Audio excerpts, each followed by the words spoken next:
Oh,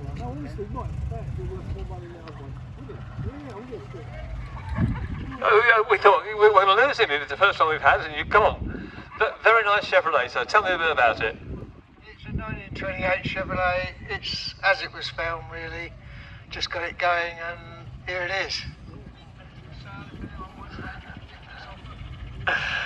It's as found and got running, but it's the original patina on it is brilliant. And if you've got enough money, he'll take offers on this, he tells me. But no. So 1928. Was it imported to this country, or did you bring it in? Oh, it was from Michigan. So yeah, shipped in from the. Shed stored since 1970. Incredibly solid. Only ever saw dirt roads in its earlier days. Well, tarmac's so hard it wears them out, doesn't it? But dirt roads only. I love the air conditioning on the front here. There's a gap under the windscreen to let it all through. Oh, the windscreen winds down.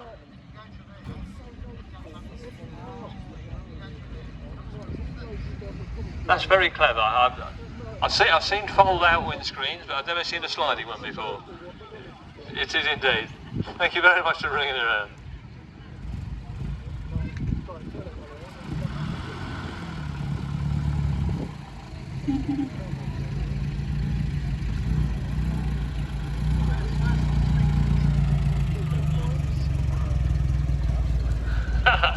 They do this just to confuse me. The man who knows all about the car is riding shotgun, so I've gone to the wrong side. Can you tell me a bit about it, sir? It's a 1914 Panhard Lavazza. It's 4-cylinder, torque tube rear axle, 4-speed gearbox, acetylene lighting, been fitted with a dyno start, so you don't have to crank it. And it was used, the French used these to take the troops down in the First World War. Extremely reliable and very, very well made. But I've had it for nearly 20 years, and when I bought it, it was full of woodworm and the seats collapsed. So I had to remake the body and the trim. But I've had help from lots of people to help do lots of things to it. And you can see it today. It is beautiful. The woodwork, the attention to detail. I've rebuilt cars, but not to anything like this sort of status or whatever condition you've got in it. It's a beautiful motor car. And 20 years you say you've had it? It took about 10 years to restore it. And the dash panel is a Georgian table centre that was found on a tip that someone gave me to cut out to me. A genuine wood dashboard from original wood, rather than something that's with a stuck-on veneer. But yes, beautiful. Thank you very much indeed.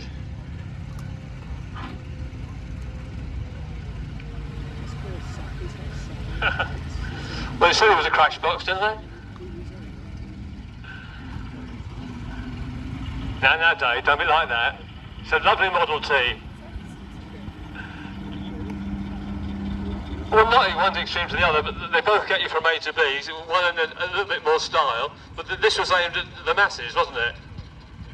This is the first production car, really, isn't it? That started the cars off. Model T, 1908 to 1927 they were built, and this is a 1923. And of course you have to work out what the pedals do, because they're not like a modern car at all, are they? The brakes in the same place. That's the one that counts. This is true, yes. Yeah, nice. Only 2 gears. Nice. And the gear changes on the pedal, I believe. Yes? Push the pedal down for first gear, throw the handbrake forward, and let it off, and then you're in top. And that's it. Yeah, look for downhills. That's a go. Thank you very much, Dave.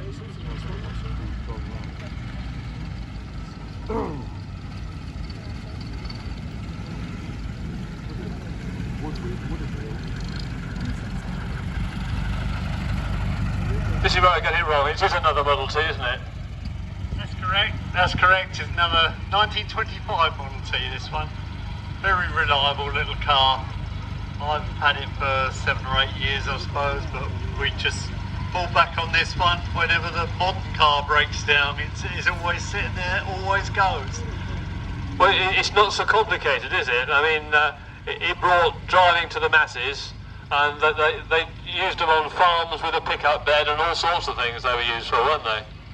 That's right, they did everything with them, didn't they? They put aeroplane engine starters on them, didn't they? Big old belt drive up to the propeller from the Model T engine, and as you say, they ploughed with them, and they built cranes on the back of them, and anything you could do, a Model T would do it. Yeah. And you could fix it when it went wrong, because there wasn't anything particular to worry about. Lovely condition. Thank you very much for bringing it around.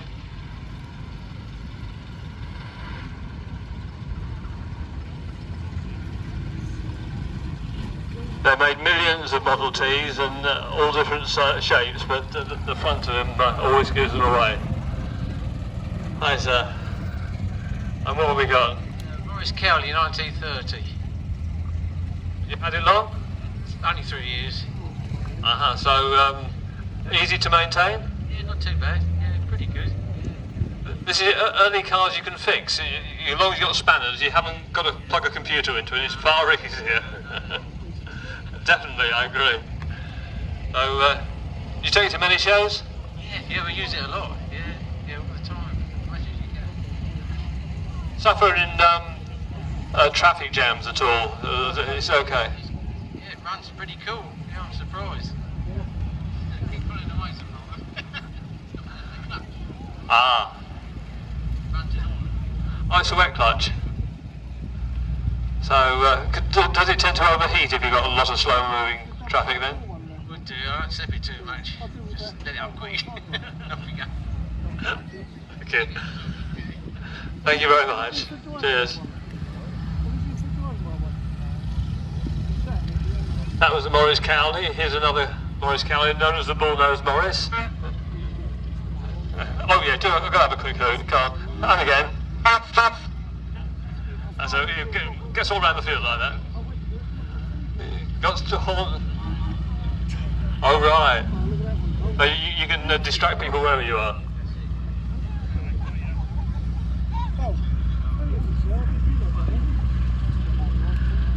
So have you had it long? 5 years now. 5 years. It's 101. Yes, of course. I hadn't been thinking. They are now. Yes. Yeah. So a couple of months past its 100th birthday, 101st birthday. Side-mounted spare wheel as you always had, and in the days when you could trust people, a spare 2-gallon can on the side as well. So yes, you wouldn't want anyone to pinch it, and of course when these were built you had to go to your local pharmacist for petrol into a can and put it into the car. There weren't garages as we have now. Thank you very much.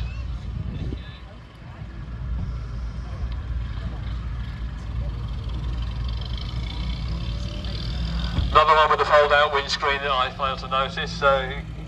Good ventilation at eye level. And I didn't look at the front as it came past. What have we got, sir? 1928 Austin 12.4 heavy. And heavy they were, but quite solidly built. Ideal thing for the sort of doctor's car, wasn't it? Yes, I do believe so. Yes. Yes, he would go anywhere. So, have you had it long? Have you had the car long? 2 years, more or less, exactly. So, you maintain it yourself, or you got someone to look after it? Someone who looks after it. It is difficult to have all the bits and pieces these days, even with earlier cars. They're very straightforwardly built, but they need a little bit of tender care because not only have you got the metal work, there's lots of woodwork in it. Yes, you need to know where to get the parts. I should think it must be extremely difficult to get parts for something like this, although obviously occasionally one will get sort of stripped apart. I'm a member of the Vintage Austin Register, and they're very helpful for parts. Yeah, lots of the car clubs are very good on spare parts, and I'm glad you found a good way of getting the bits. Thank you very much.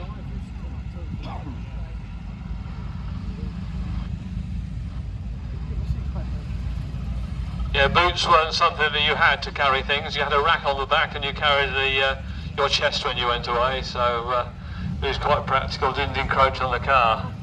We have another Austin. It's heavy.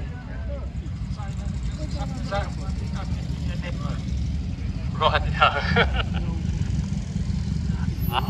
did they go from 3 to 4 speed for the gearbox then?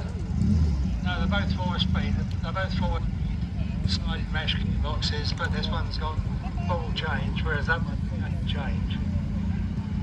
Ah, right, yes. I know what you mean. You've got a gate on the floor and probably not the across for the... hang on. Just do a bit through it. I need to change my microphone because I think the batteries are dying.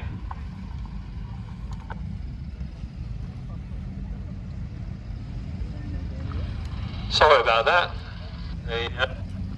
Must have been talking too much and killed the battery in it. Do you take it to many shows? No, we only came to this one last year at the Festival of Transport, and I've only had the car a year, so it's only the 3rd outing. Thank you for bringing it here, and will we be seeing it at the Festival of Transport this year? Jolly good, we'll look forward to it. Thank you.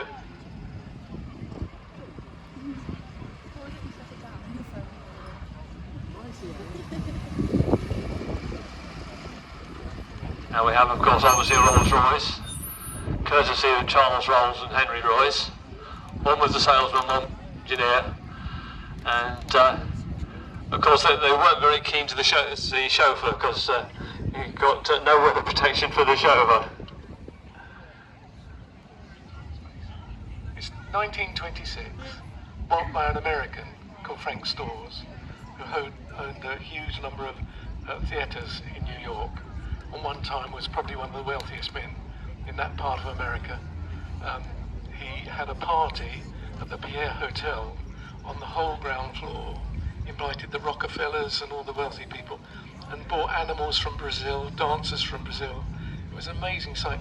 His wife was fined, the record fine for bringing clothing in from Cuba for the start of the season. It cost $70,000 for the dollars for the fine. It was obviously an amazing family, but he owned the car in 26, and it was bodied in France. And then in 1931, it was sent back to France and had this body put on it. This second body, apparently 3 of this type were made.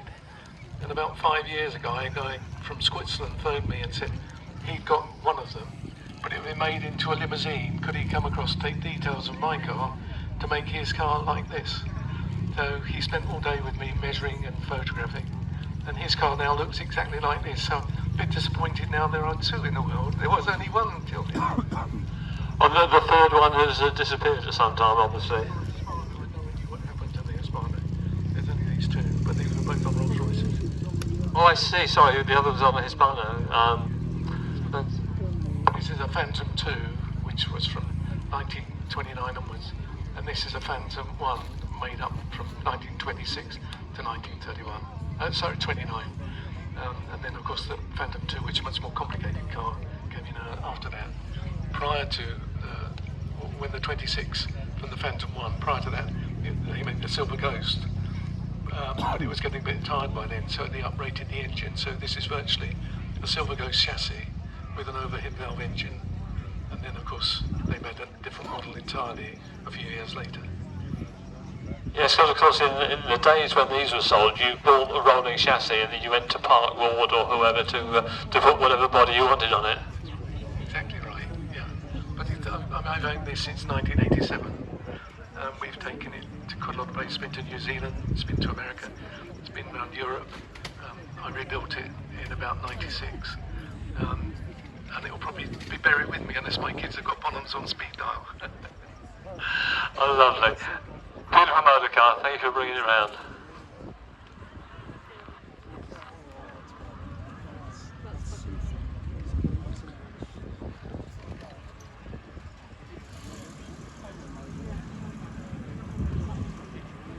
And as for the silent car, you could barely hear that running. Also with another Rolls, open four-seater tourer. Can you tell me a bit about it, sir? This is a 1928, known as a 20 horsepower. Like you were saying to the other one, they sold the chassis of the engine and different people put different bodies on. This is actually the third body this car has had. The previous one was a big black saloon by Southern, four-seater drop head, but it had a catastrophic fire. Burnt the body, burnt the engine. It was a derelict chassis back in the 1980s. So we've now got this fabulous green Tourer body, which is a bit like a Bentley. And it's also got a new engine, a 1960s engine. So not known as a Vanden Plas Princess 4-litre arm, those things, the 1960s. So instead of 20 horsepower, I've got something like 150 horsepower inside it. So this year I've had the brakes done to make sure I can stop. But it's lovely. I'm wanting to get out and drive it. It's lovely. Cars are meant to be driven, as you say, very much looks like the vintage, the blower Bentleys of a similar era. And it's nice, although some people say it's not original, it's still on the road and it's still driving. It's a hybrid. If you like, it's been customised. It's been modified to your wants and needs, and what was available. I'm sure Henry Royce would have approved about the development work on this car. Yes, and I hope your brakes work well, sir.